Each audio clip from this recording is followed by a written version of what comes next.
Started farming in Zimbabwe on our family farm in 1992. There we had a big irrigation farm. We had 350 hectares under irrigation. And in 2004, we lost our farm in the land invasions. So my wife from Botswana, we decided to come to look in Botswana and look for opportunities for farming. And we found that Pandamatenga is basically the only good crop growing area in Botswana. So we came here in 2006 and we bought a farmer who wanted to retire. We bought his business, which is this farm here.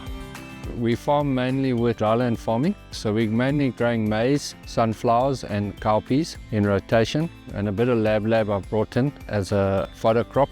We do maize and wheat, and I've started doing butternuts on irrigation.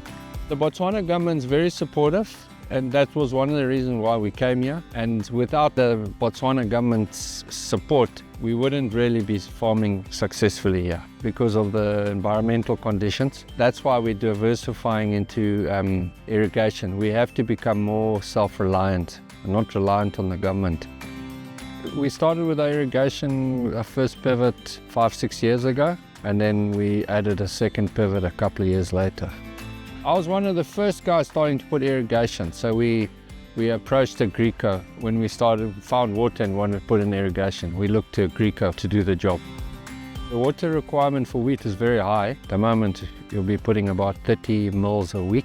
When it starts getting hot, we'll be putting 40 mils a week. If you schedule your irrigation well, I aim to apply 450 to 550 mils over 4 months for the wheat crop. This year, like this wheat crop, I fallowed it over summer, so my water requirement is going to be less. If I do wheat in the future, I'm going to do that, just because all our pumping is through diesel generator, so it's very expensive. So you can't afford to waste your water and you can't afford to underwater, but wheat has a very high water requirement compared to other crops.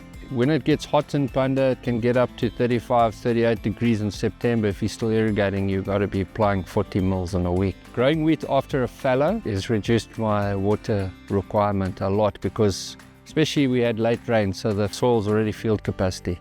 So I think that is the winner for me, is to fallow the pivot over summer and grow wheat in the winter. My soil is not the black cotton soil, it's a sandy loam, but it's also very good at soil moisture retention. That's how we can do dryland farming here. If we had the sandy soils like you have in South Africa, we wouldn't be able to do it. A good season, if you get 500 to 600 mils in a year, you can get 450 mils and have a good season if the water comes more uniformly over the season. But recently we've seen that we get like a lot of rain over 6 weeks. After that it's patchy, and that's what's making it challenging for us, is that we're basically getting later rains and shorter season of rain. I'm actually looking now to start fallowing on the dry land in a rotation, just to help with that, because the last 4 years have been challenging. The rainfall is very erratic now.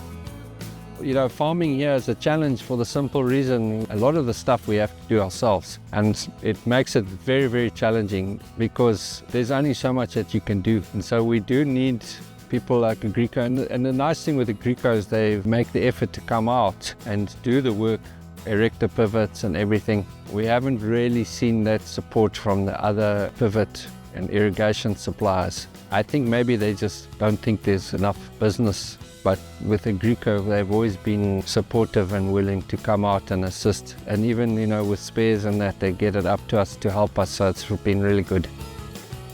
Thank you so much for watching this video. We hope you learned something. For the next video, click here. And if you want to see more of our videos, please subscribe to our channel.